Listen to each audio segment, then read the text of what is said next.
This story is about how an ordinary neighborhood turned into a battlefield of rules, obsession, and fire. It's about a man who only wanted peace, a woman who couldn't let go, and the night everything burned. And when the smoke cleared, the community discovered that justice can sometimes sit behind the very bench where the victim once stood. This is a story of control, loss, and the quiet strength that refuses to bend. The words cut through the air like a bell. Everyone stood, benches creaking, papers rustling, but no one spoke. The heavy oak doors at the back of the courtroom swung open, and two deputies walked in step, guiding a woman forward. She looked smaller than most expected, her wrists bound in handcuffs, the orange jumpsuit stark against the polished wood and marble of the room. Her name was Lydia Harper, though everyone in Winter Hollow already knew it. She had been the one who measured lawns, counted porch lights, and wrote letters like they were court summons. Now, she was the one on trial. Lydia's eyes swept the room like a cornered animal, scanning the faces, neighbors, reporters, curious strangers, until they landed on the raised bench at the front. There he sat today. Tall, still, a black robe falling in precise folds. Judge Samuel Dupont, the man she had harassed for months, the man whose house she had reduced to smoldering rubble. Lydia froze for a fraction of a second. The clink of her cuffs seemed louder. A faint tremor ran through her shoulders. Samuel didn't move. His expression was calm, almost unreadable, but his eyes stayed locked on hers. There was no anger on his face, no satisfaction, just the stillness of someone who had carried a weight too long to waste energy on theatrics. A ripple went through the gallery. Reporters scribbled. A neighbor covered her mouth. Someone whispered, "That's his house she burned." Lydia's attorney, a wiry man named Gerald Hinton, touched her arm and whispered harshly, "Eyes on me. Don't look at him." But the damage was done. Everyone had seen it. The shock, the recognition, the quiet collision of two lives. "Be seated," Samuel said finally. His voice was steady, deep, measured. The benches groaned as the crowd sat, but the silence remained thick. The story didn't start here, of course. Months earlier, this was just another Virginia suburb, a place of trimmed hedges, dog walkers, children weaving bikes along sidewalks. It was the reason Samuel had chosen it: quiet, friendly, unremarkable. His work as a judge demanded long hours and heavier burdens than most people imagined. When he drove home, he wanted stillness.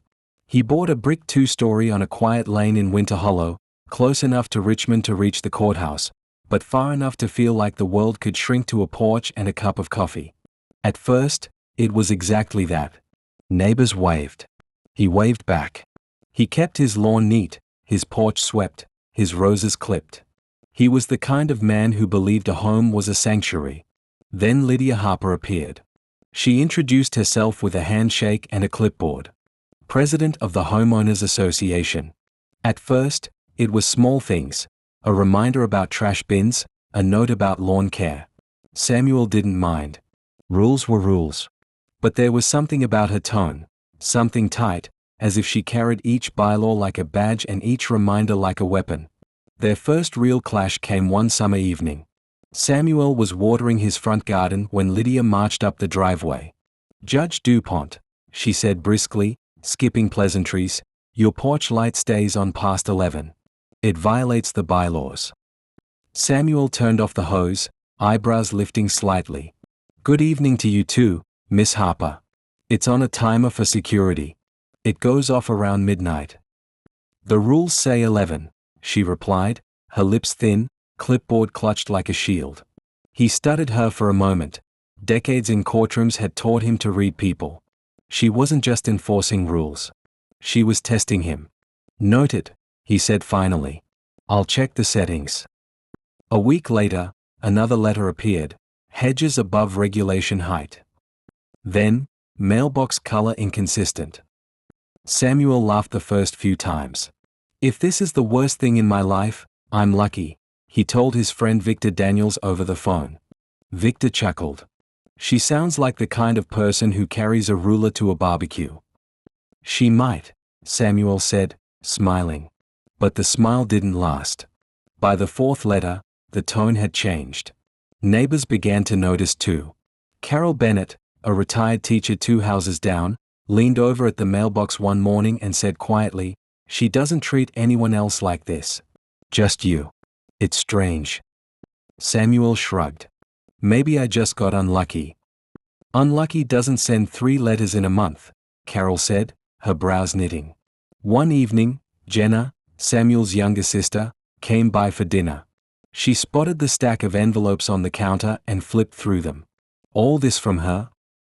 "Every single one," Samuel said, stirring pasta sauce. "You're a judge," Jenna said. "You've stared down people twice your size in court. Why let her bother you?" Samuel paused, spoon in hand. "Because home should be different. I don't want to live like I'm on the bench here." But that night, after she left, he found himself glancing across the street. Lydia's blinds were tilted just enough to hide her eyes. Something about it felt like a challenge. The letters didn't stop, they multiplied. At first, they were easy to dismiss, plain envelopes with a polite, almost bureaucratic tone. But by late February, Samuel Dupont's kitchen counter had a stack of them, each marked with the same neat signature, Lydia Harper, HOA President. They covered everything: hedge trimming, mailbox paint shade, porch light brightness. The language was precise but increasingly sharp, and each envelope carried a quiet weight, like a tap on the shoulder that said, "I'm watching." He tried to laugh it off. Tried to tell himself that these were just rules, nothing personal. But it was personal.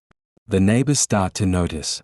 One morning, as Samuel pulled into his driveway after court, Carol Bennett, the retired teacher from 2 houses down, walked over. Her expression was tight, concerned. "Sam, she's been pacing again," she said, voice low. "Clipboard, phone, right in front of your yard. Like she's on patrol." Samuel smiled lightly, though his jaw tightened. "Probably just doing her job." Carol shook her head. "She doesn't do that to anyone else." He thanked her, waved, but the conversation stuck with him. That night, after dinner, Jenna stopped by. She spotted the envelopes, picked one up, and frowned. "Another?" she asked. "Another," Samuel said, chopping vegetables, knife rhythmic. "She's obsessed. I don't like it." "She's thorough," he corrected, but even he could hear the fatigue in his voice. March brought new tactics. Lydia no longer confined herself to letters. Now she walked the street with her phone, snapping pictures. Samuel's car parked an inch closer to the curb than usual, his flagpole angled differently after a storm, a guest staying past 9 p.m. One Saturday morning, Samuel was clipping roses near the fence when she appeared. No clipboard this time, just her phone held like evidence. "You know the yard waste rules," she called. "Those clippings have to be in regulation bags." Samuel straightened slowly, shears glinting in his hand. "Good morning to you too. They will be." "That's not what the bylaws say," she snapped, snapping another photo. Before he could respond, a car pulled in, Victor Daniels stepping out, tall, broad-shouldered, carrying a cooler of drinks.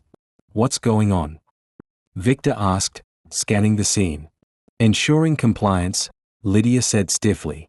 Victor chuckled, though his eyes were cool. "Lady, he's got the cleanest yard on the street. Maybe take a walk somewhere else." Her face flushed, but she turned and walked away, heels clicking. Behind closed doors. That night, Samuel replayed the camera footage on his laptop. There she was, pacing in the dark, scribbling notes, phone flashing occasionally. "She's circling like a hawk," Victor said over his shoulder, nursing a beer. Samuel sighed. "I want to believe it's just rules. But she's making it personal.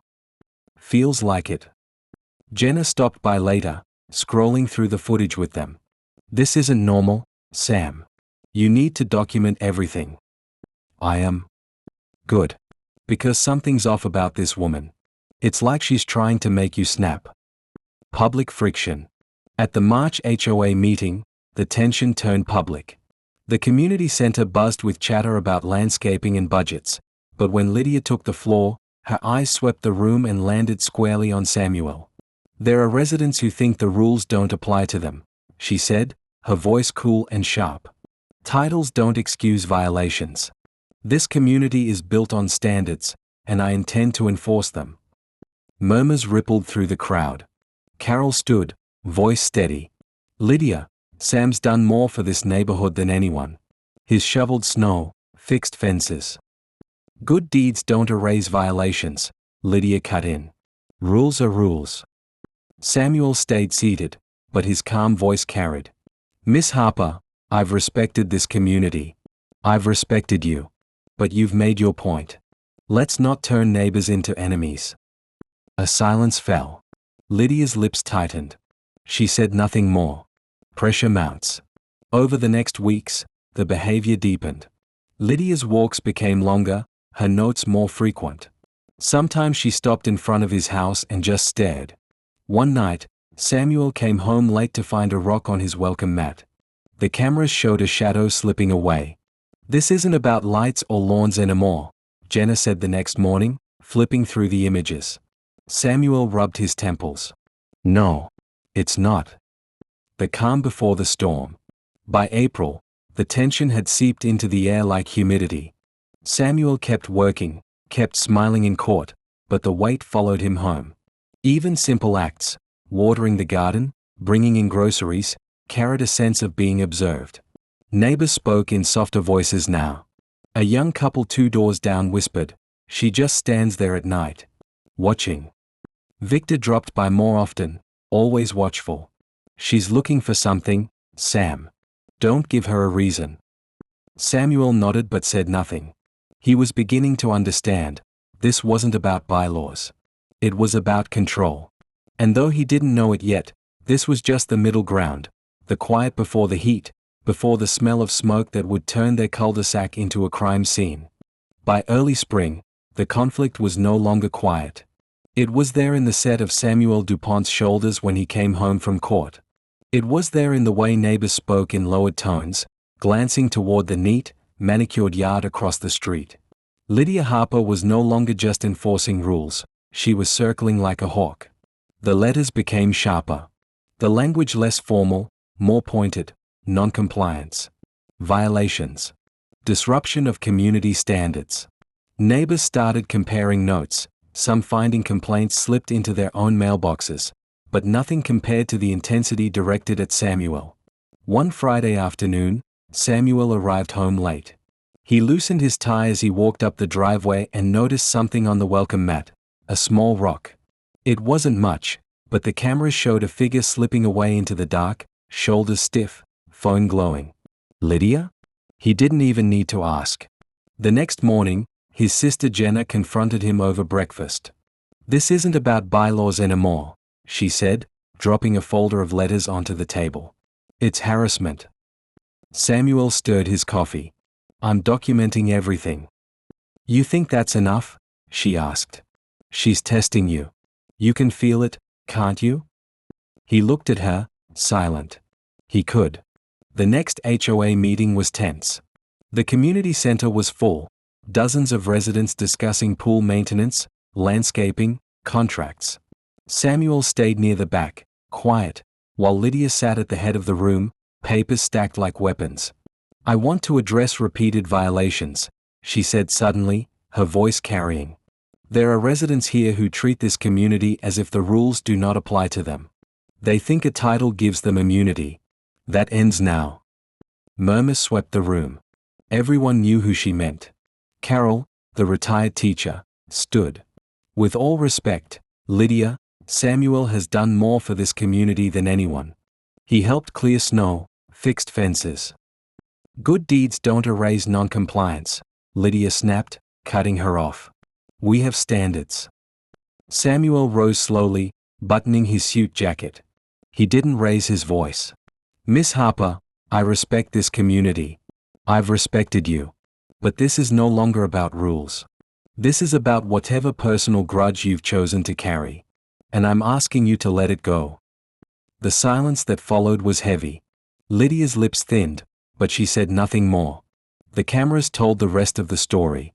In the weeks that followed, Samuel's security system caught Lydia on the sidewalk near midnight, scribbling notes.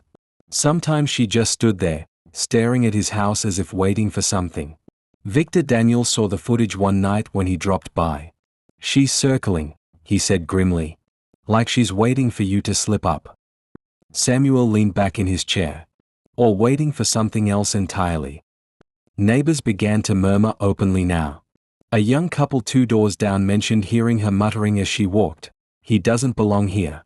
The pressure was building, and Samuel could feel it pressing against him like the weight of a gavel in his own hand. The breaking point came not with a shout, but a thud. Late one night, while Jenna was visiting, they heard a sharp knock against the front door. They checked the camera, a shadow disappearing into the dark, a small stone lying on the mat. Jenna's voice was tight. "You can't keep ignoring this." Samuel's jaw clenched. "I'm not. I'm gathering evidence." But even as he said it, he knew evidence was cold comfort if the escalation didn't stop. That night, he stared out the window long after Jenna had gone to bed. Across the street, a single light glowed behind Lydia's blinds. Something told him this was only the beginning. The night it all changed was unremarkable at first. It was late July, humid and heavy, the kind of night where even the cicadas seemed restless. Samuel Dupont sat at his desk reviewing notes for an upcoming sentencing hearing. The papers were stacked neatly beside a lamp, the glow soft and warm against the dark. His sister Jenna had left earlier after dinner. The house was quiet, the neighborhood still. Around 2 a.m., the first sound came, a faint, brittle crackle. Samuel's pen paused mid-sentence. Then came the smell, sharp, chemical, unmistakable. Smoke. In an instant, his world tilted. He shoved back his chair, his pulse hammering. By the time he opened the bedroom door, the hallway was already filling with haze. The security system shrieked, the smoke alarm joining in a chaotic duet. Crouching low, Samuel grabbed his phone, punched 911. His voice was rough. "Fire, my address, get them here now." The dispatcher stayed calm, told him to get out immediately. But the heat was rising fast. By the time he reached the stairs, he could hear it, flames popping like gunfire, eating through wood. He thought only once about what to save. Not clothes, not electronics. He lunged for the briefcase near the front door, stuffed with case files and a few irreplaceable documents. Then he was out, stumbling barefoot into the thick, damp night air. Across the street, lights were snapping on. Doors opened. Carol, the retired teacher, ran out in her robe, shouting his name. Victor Daniels arrived minutes later, having sped across town after Carol's frantic call. Fire engines screamed up the road, red lights strobing against houses. Neighbors gathered at the edges of their lawns, some in shock, others filming. Samuel stood barefoot on the curb, the briefcase clutched like a lifeline. His eyes never left the house. The flames were everywhere now, curling up walls, bursting windows, devouring photographs, furniture, the quiet life he had built.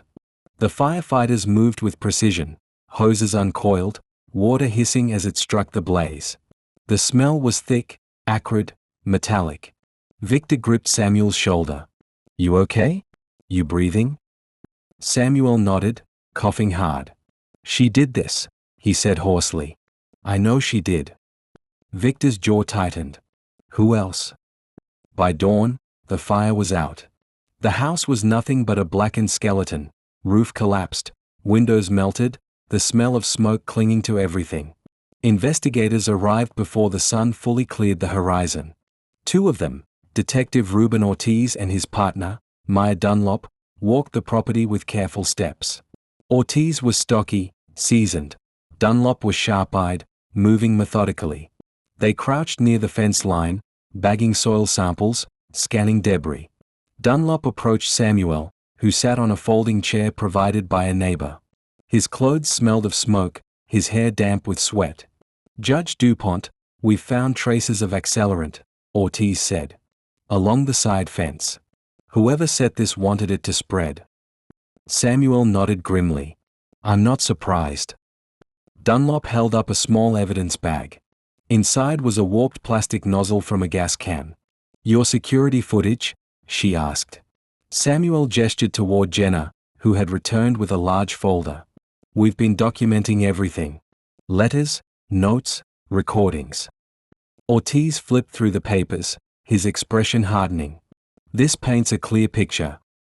The neighborhood buzzed with disbelief. Linda, the retired teacher, told detectives she had seen Lydia Harper pacing near Samuel's yard late at night. Another neighbor, Pauline, said she overheard Lydia muttering, "He doesn't belong here."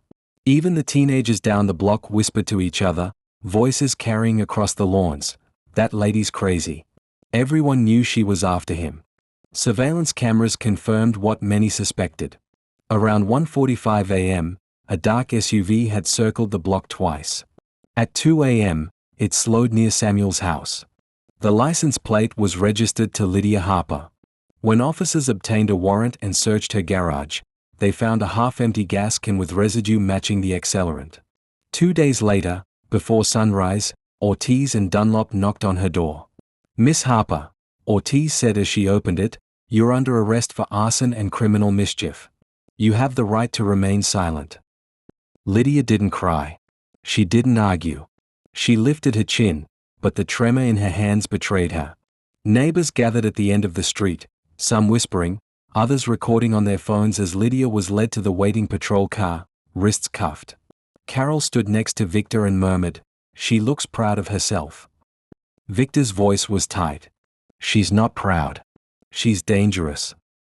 Samuel stood further back, arms crossed.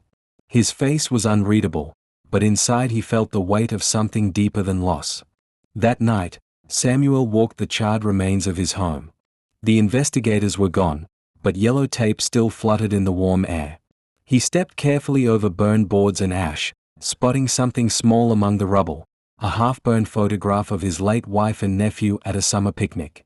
The edges were blackened, but the faces were there, faint but intact. Victor joined him, hands in his pockets.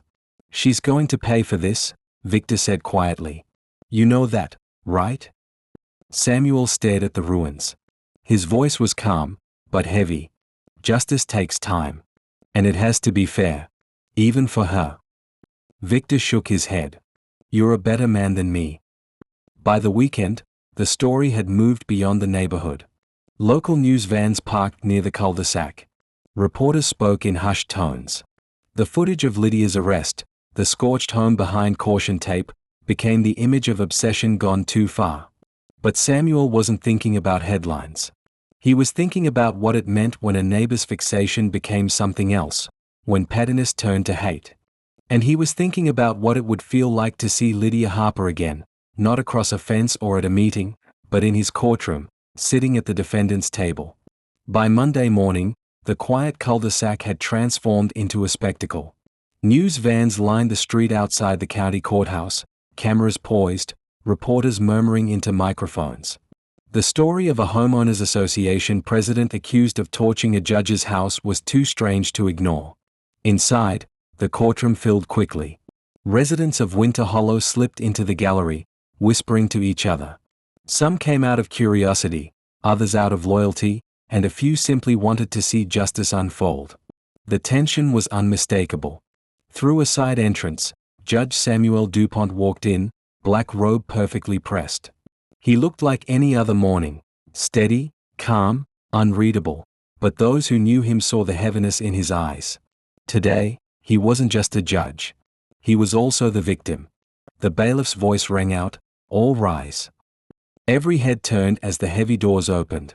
Deputies guided Lydia Harper into the room. She wore the stark orange of the county jail, her wrists cuffed. She tried to hold her chin high, but the slight tremor in her shoulders betrayed her. When her eyes found Samuel at the bench, she froze for half a heartbeat before recovering. "Court is now in session," Samuel said evenly. His voice carried no anger, but it was firm. The arraignment moved quickly. Lydia's attorney, a thin, sharp man named Gerald Hinton, rose to his feet. "Your Honor, my client pleads not guilty." A ripple moved through the room, neighbors shifted, reporters scribbled furiously. "Not guilty," someone whispered. Samuel's expression did not change. Inside, though, the words cut deeper than he expected. The prosecution wasted no time. Over the next days, the jury heard about the letters, the complaints, the late-night pacing. They saw photographs from Samuel's cameras, Lydia on the sidewalk, scribbling, staring.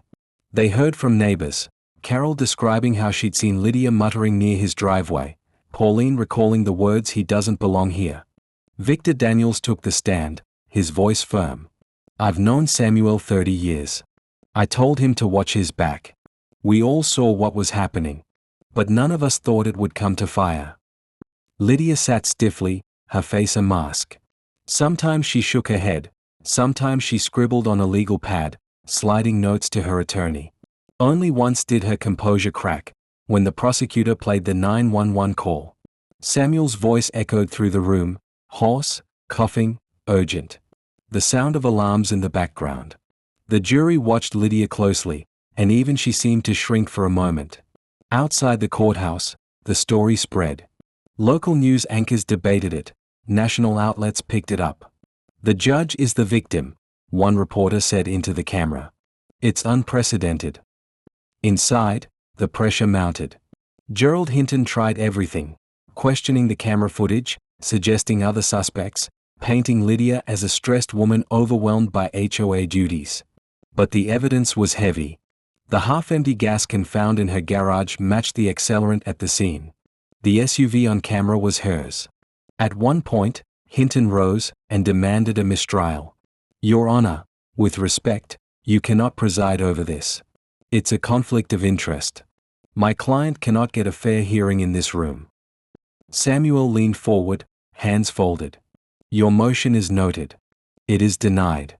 Until reassignment is confirmed, this court will proceed." The gavel struck like a shot. Jenna sat in the front row every day, quiet support etched into her face. Sometimes her hands clasped so tightly her knuckles were white. Once, during a recess, she said softly, "You don't have to do this. Let someone else take it." Samuel's answer was measured. "If I step down now, it says fear can move me. It says she gets to win twice." When the jury finally returned, the air was thick enough to touch. "We, the jury, find the defendant, Lydia Harper, guilty of felony arson, destruction of property, and aggravated harassment with hate crime enhancement." The room erupted in a low, stunned murmur. Lydia's head shook once, then again. "No," she whispered, but no one answered. Gerald touched her arm, she pulled away. Samuel's voice remained steady. "The verdict has been read. Sentencing will follow." 2 weeks later, the courtroom filled again. Lydia stood at the defense table, wrists chained, her face paler, her confidence thinner. Gerald spoke first, asking for leniency. He painted her as overwhelmed, misguided, but the words landed flat. Then the prosecutor spoke. "This was not an accident. This was a deliberate act of malice. A community cannot live in fear. This deserves accountability." Finally, Samuel removed his glasses and looked at the woman who had burned his home. His voice was quiet, but every syllable carried. "You destroyed my house. You turned years of memories into ash. You endangered lives, including your own neighbors. And you did it because you could not stand to see me as your equal." Lydia's eyes dropped to the floor. "I believe in justice," Samuel continued. "Not vengeance. But justice means consequences. And today, those consequences are yours to bear." The sentence: 22 years in prison, eligibility for parole after 15. The gavel fell, final and echoing. Outside, cameras flashed. Reporters shouted questions, but Samuel only said, "I lost a house. But what we risk losing is much greater: the belief that home is safe, that neighbors look out for each other. When we ignore hate, we give it room to grow. Don't look away." That night, he walked the sidewalk near the ruins of his home. The lot was empty, but the smell of smoke still clung to the air. Jenna stood beside him. "You stayed calm," she said softly. "You stayed you." Samuel's eyes stayed on the lot. "Justice isn't easy," he said. "If it was, it wouldn't mean anything." A few neighbors approached, some with casseroles, some with quiet words. They weren't thanking a judge. They were thanking a man who had stood still when the world wanted him to move.